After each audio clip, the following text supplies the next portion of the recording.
I want to give a shout out to YouTuber Serve7 who asked the question, what are some good business ideas for expats besides translating?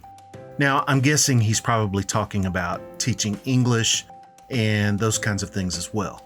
But in any case, I would imagine that this is a question for a lot of guys who are thinking about breaking out of the cubicle and trading the rat race for a new life adventure, but might not have a ton of cash sitting in the bank.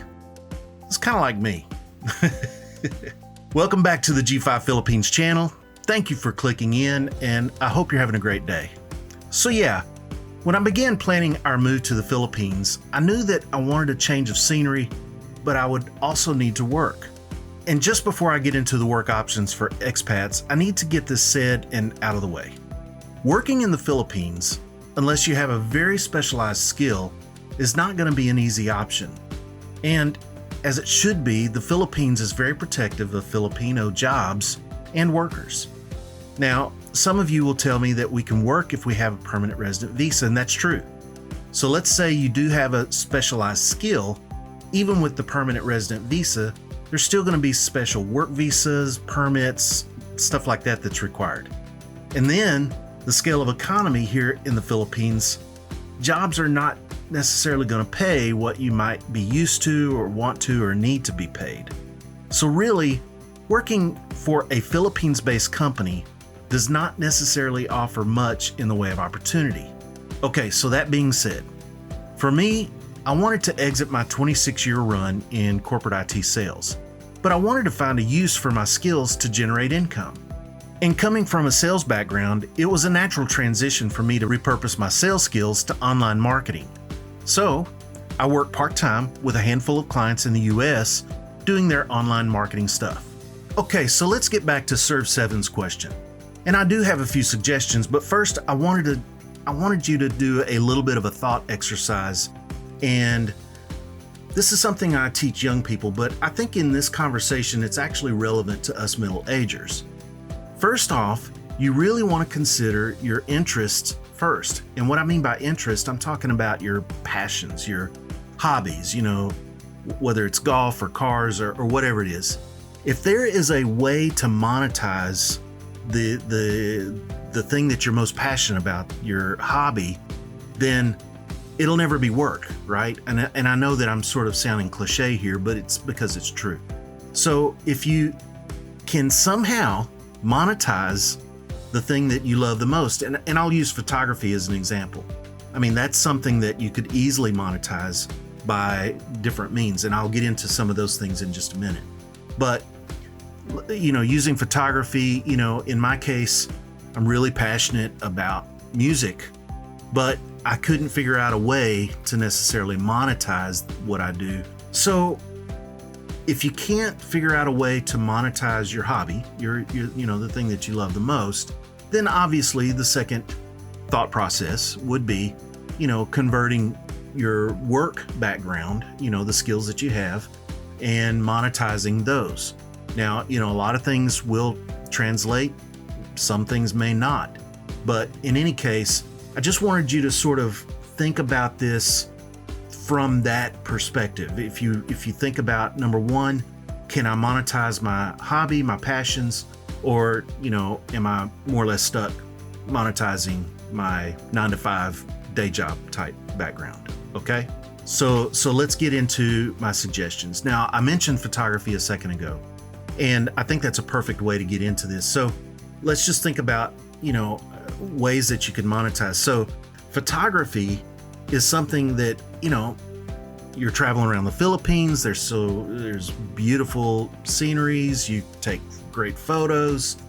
You upload those photos to any of the various stock platform, stock photo platforms, and get paid.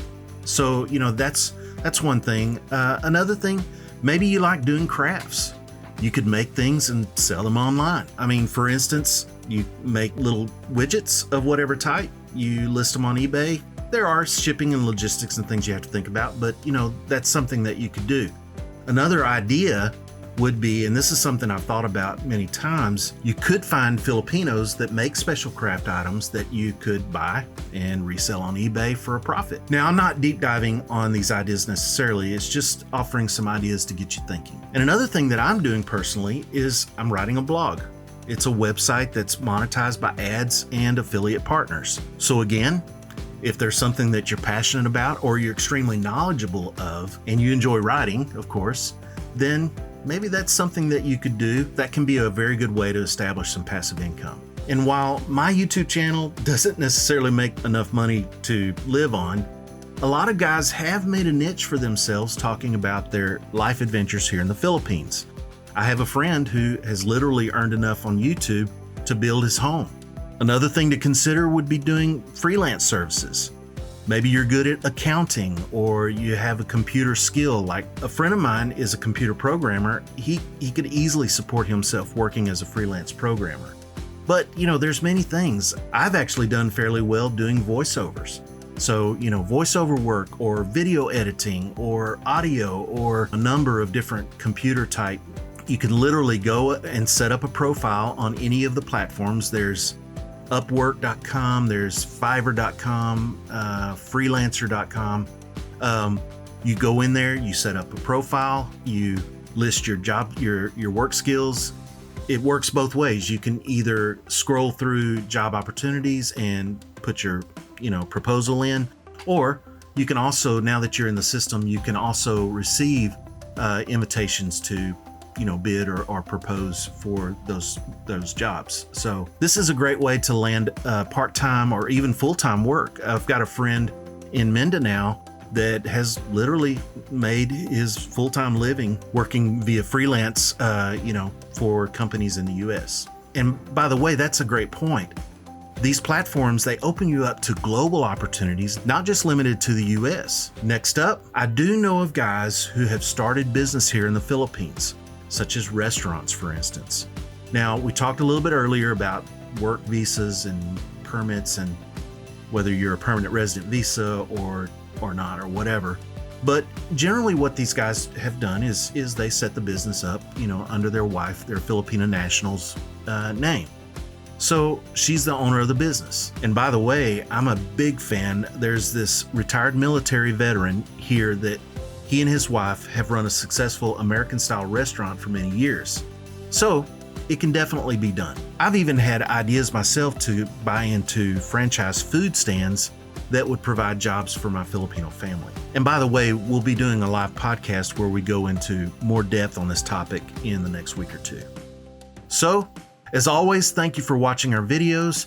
Thanks for subscribing, liking, sharing with your friends, and we'll see you in the next one.